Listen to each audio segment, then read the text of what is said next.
ঢাকা ৮ আসনের সম্ভাব্য স্বতন্ত্র প্রার্থী ও ইনকিলাব মঞ্চের আহ্বায়ক শরীফ ওসমান বিন হাদির পরিবারের সঙ্গে সাক্ষাৎ করেছেন অন্তর্বর্তী সরকারের প্রধান উপদেষ্টা অধ্যাপক মোহাম্মদ ইউনূস। অধ্যাপক ইউনূস ওসমান বিন হাদির সর্বোত্তম চিকিৎসার আশ্বাস দেন। একই সঙ্গে হামলার সঙ্গে জড়িত পুরো চক্রকে চিহ্নিত করে বিচারের আশ্বাস দেন।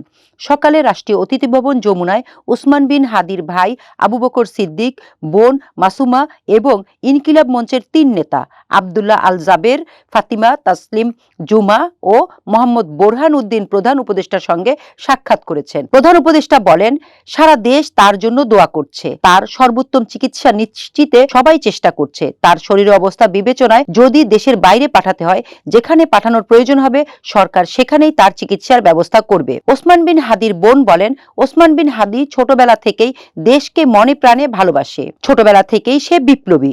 বিদ্রোহী কবিতা তার প্রিয়। সে বিদ্রোহী কবিতা আবৃত্তি করতে ভালোবাসতো।